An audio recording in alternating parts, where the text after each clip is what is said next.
warahmatullahi wabarakatuh. Perkenalkan, nama saya Fahmi Kasim dengan NIM 2110520003. Saya dari kelas A semester 4. Nah, di sini saya akan membuat video untuk memenuhi UTS mata kuliah Statistik Pendidikan. Yang saya hormati dosen pengampu, saya sebut nama beliau Ibu Dr. Lian G. Otaya, MPD. Nah, di sini saya akan menjelaskan materi tentang penggolongan data distribusi frekuensi. Nah, di sini yang saya jelaskan urutan data. Misalnya, data diurutkan dari yang terkecil hingga yang terbesar. Artinya data yang paling kecil berada di awal dan data yang paling besar berada di akhir. Misalnya, urutan data dari yang terkecil sampai yang terbesar, misalnya dari 28, 29, 32 dan seterusnya, itu data yang terkecil.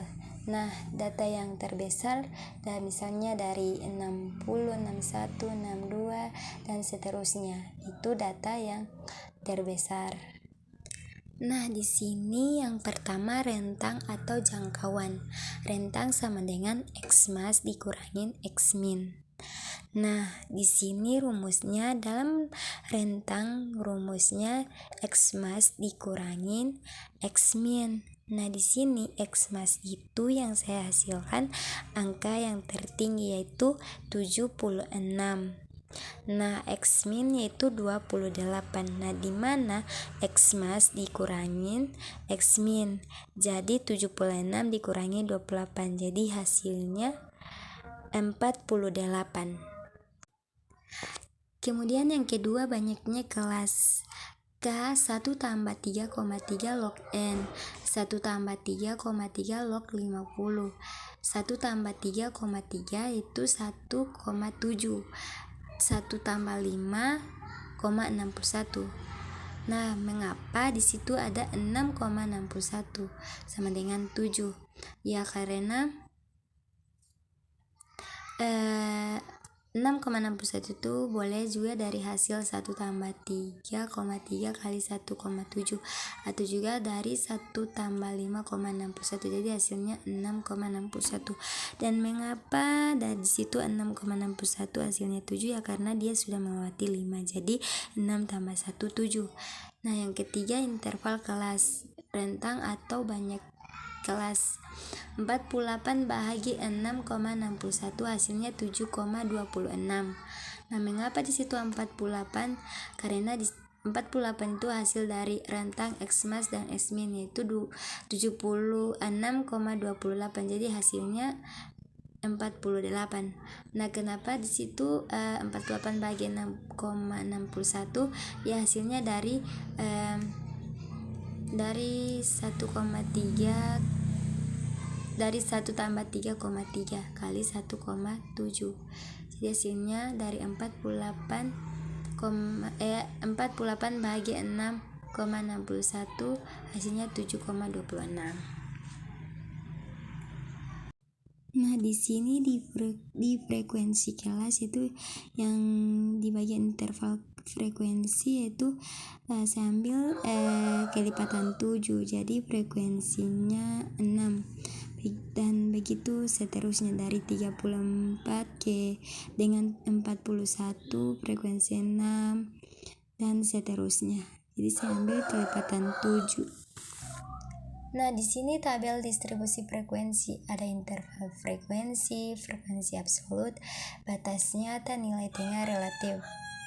Mengapa batas nyata jadi 27,5 dengan 34,5? Karena interval frekuensi misalnya 28 dengan 34, jadi 28 dikurangi dengan 0,5 hasilnya 27,5, sedangkan 34 ditambah dengan 0,5 jadi hasilnya 34,5. Jadi batas nyata 27,5 dengan 34,5. Nah, sedangkan nilai tengah mengapa dapat hasil 31? karena 27,5 tambah 34,5. Jadi dari hasil 27,5 tambah 34,5 itu hasilnya 62 dibagi 2. Jadi hasilnya 31. Nah, begitu dengan seterusnya dari 34,5, 41,5, nilai tengahnya 38. Nah, kemudian tabel distribusi frekuensi kumulatif, reinterval frekuensi, frekuensi absolut, batas nyata, nilai tengah, relatif, frekuensi kumulatif bawah, frekuensi kumulatif atas, dan frekuensi relatif kumulatif. Nah, di sini ada frekuensi kumulatif bawah. Kenapa jadi hasilnya 50, 44, 38, 31, 21, 16 dan 5. Jadi dihitung dari bawah, di absolut dihitung dari bawah, dari 5 tambah 11 tambah 5 tambah 10 tambah 7 tambah 6 tambah 6. Nah, itu yang kumulatif bawah. Jadi dihitung dari bawah, di bagian absolut dihitung dari bawah. Nah, di kumulatif atas kenapa jadi hasilnya 6, 12, 19, 29, 34, 45, 50. Nah, itu tetap di frekuensi absolut tapi dihitung dari atas. Misalnya dari 6 tambah 6 tambah 7 tambah 10 tambah 5 tambah 11 tambah 5. Nah, itu di kumulatif atas. Nah, di frekuensi relatif kumulatif kenapa di situ 188, 76, 61, 42, 32, 10. Nah, itu dihitung dari kumulatif bawah, frekuensi kumulatif bawah. Jadi hasil misalnya 50 tambah 50 di berapa? Jadi frekuensi relatif kumulatif itu 144 tambah 44 berapa, 38 tambah 38 berapa. Jadi itu hasil dari relatif kumulatif itu dihitung dari kumulatif bawah, dari 50 tambah 50 100. Nah, yang terakhir grafik histogram. Nah, di sini yang 2, 4, 6, 8, 10 dan 12 ini saya ambil di frekuensi absolut.